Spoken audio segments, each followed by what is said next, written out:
হরে কৃষ্ণ। স্বাগত বন্ধুরা নতুন আর একটা রেসিপিতে। তো আজ তৈরি করলাম পাকা আমের মালপোয়া। দেখুন একদমই কত সুন্দর হলো এই মালপোয়া, খেতেও খুব টেস্টি হলো। দেখুন এদিকে ফুলকু ফুলকু এই মালপোয়াগুলি ভেজে নিলাম পাকা আম দিয়ে। তো বন্ধুরা আমার এই পুরো রেসিপিটা অবশ্যই আপনারা দেখবেন আমি কিভাবে এই পাকা আম দিয়ে এই মালপোয়াটা তৈরি করলাম। তো এখানে আমি 4টা পাকা আম নিলাম। তা আমগুলোকে খুব ভালোভাবে ধুয়ে তারপর খোসা ছাড়িয়ে আমের রসগুলো বের করে নেব। তো এবার এখানে নিলাম গোবিন্দভোগ চাল, আমি 30 মিনিট আগে ভিজিয়ে রেখেছিলাম। তো এবার মিক্সি জারে নিয়ে নিচ্ছি, নিয়ে মিক্সি জারে খুব ভালোভাবে পেস্ট করে নেব। তো চাল আমি এখানে পেস্ট করে নিলাম।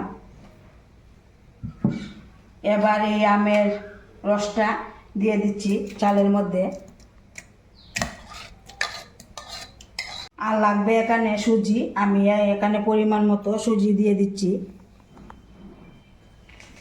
তো আর এখানে লাগবে চিনি পরিমাণ মতো, তো এখানে আমি 1 বাটি চিনিও দিয়ে দিলাম। সব কিছু দিয়ে দেওয়ার পর আবারও একটু খুব ভালোভাবে পেস্ট করে নিতে হবে। তো পেস্ট করে নিয়ে এলাম, দেখুন পেস্টটা কিন্তু ঠিক এইভাবে হয়েছে সব কিছু দেওয়ার পর। তো এবার একটা বাটির মধ্যে নিতে হবে। তো বাটির মধ্যে নিয়ে নিলাম। এবার দিয়ে দিতে হবে পরিমাণ মতো ময়দা।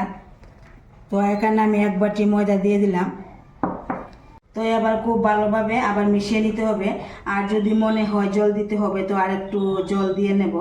তো একটু জল দিয়ে নিচ্ছি, একটু লাগবে। তো এবার খুব ভালোভাবে কিন্তু একদম মিশিয়ে নিতে হবে। আর মিশিয়ে নেওয়ার পর আধা ঘন্টা রেস্টে রেখে দিতে হবে। তো আধা ঘন্টা রেস্টে রাখার পর দেখুন ব্যাটারটা ঠিক এরকম হতে হবে, বেশি পাতলাও না বেশি ঘনও না।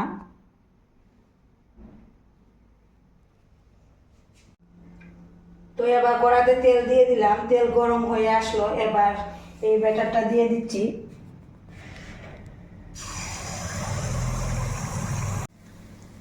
তো দেখুন এই যে ফুলে উঠছে, একদমই কিন্তু ফুলে উঠলো। তো এই যে আমের মালপোয়া কিন্তু আমি ভেজে নিলাম।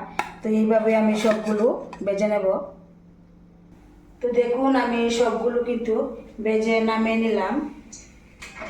তো দেখলেন তো বন্ধুরা কত সহজভাবে এই পাকা আমের মালপোয়া তৈরি করলাম। তো আপনারাও আমের সিজন থাকতে থাকতে অবশ্যই একবার এইভাবে পাকা আমের মালপোয়া তৈরি করে খাবেন, দেখবেন খুব ভালো লাগবে। তো বন্ধুরা আমার এই রেসিপিটা যদি ভালো লাগে অবশ্যই একটা লাইক দিবেন, শেয়ার করবেন।